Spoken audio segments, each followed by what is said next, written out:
Here is the next video in our series on building a two-story home addition over a garage. And in this video, we are going to go over the floor framing. So here we have joists that are 12 inches on center with mid-span blocks. And the reason why they're 12 inches on center is because we have a longer span here. We're looking at 22-foot long joist with our 20-foot wide garage and a 1-foot overhang. And on this side, we're just a little bit over 10 feet. So the joists have switched to 16 inches on center. And we are using 2x12s. Now let's go ahead and take a look at the cantilever. And this is only cantilevering out 1 foot or 12 inches. And I usually like to have a doubler at the end of the walls, whether it's on the plans or not. And here we have a 4-footer sticking out a foot, going back 3 feet. And for some of you old timers who believe that it's 1/3 out, 2/3 back, well, that might have switched in your area and you don't even know about it. So as always, check with a local engineer or building authorities to verify anything you're going to see in this video,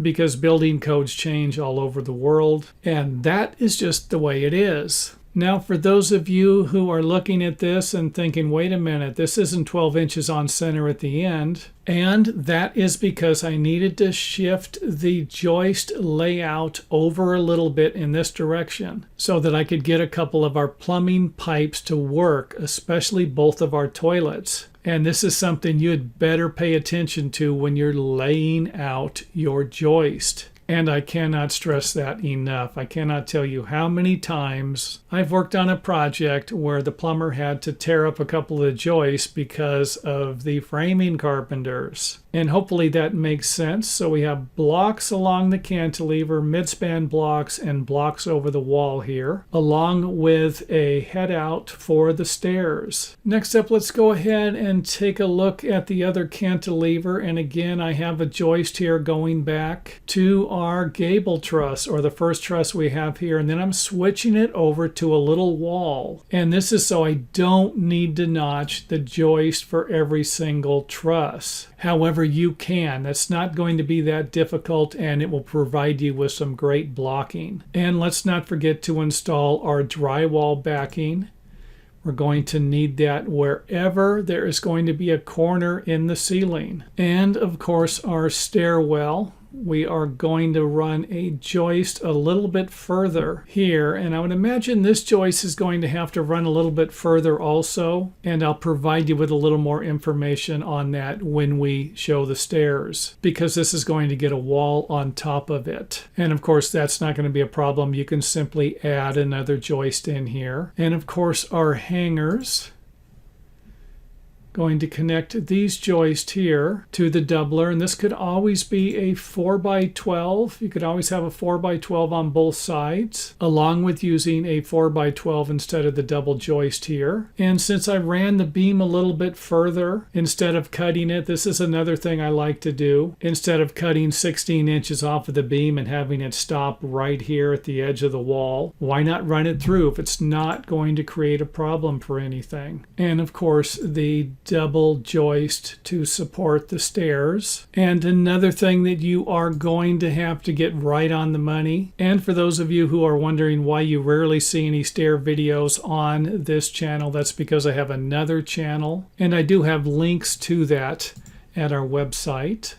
So again, our 6x12 beam, this is going to be supporting some of the roof trusses here, along with some of the roof trusses over here. So it had to be a little larger beam. So everything is nice and straight here, and nice and straight on the other side here. And if you notice, I went ahead and notched the block here into the beam as something else you can do instead of putting another 2x4 in here. For example, you could have had a 2x4 on this side and a 2x4 on this side. And I went ahead and blocked in between the trusses. You might need to do this on the other side also. And again, that would be something that you would need to verify with your engineer. And even though this was not meant to provide you with a detailed example of how to build this floor, I do want to provide you with some nailing examples. Now, over the wall here, we might not need to block it. However, you will need to drive a 16D nail into the framing plates, toenail through the joist, and this will usually require having one nail on each side in a situation like this. However, some carpenters put two nails on one side and one nail on the other side whenever they can, or should I say if there is enough room. And wherever you have a break in the rim joist, you will need to nail it on both sides into the joist. And even though I have 3 nails in here, you can put 4 or 5 nails in if you want to, and make sure that you toenail the rim into the wall framing plates and any beams that are going to be used. And do the best you can to avoid putting any nails where you're going to have any electrical or plumbing coming through the walls or the rim joist or any part of the floor framing. Now, this is something that might not be required, but I like to do it, and that would be every 4 feet where you would be transitioning from the 12-inch on center joist on one side to the 16-inch on center joist on the other side. I like to run the joist through a little bit longer so that I can create some type of a connection. And this wouldn't be necessary if the joist on this side were 16 inches on center and the joist on this side were 16 inches on center, because you would be lapping every joist. And again, this would be something that I would do even if the engineer didn't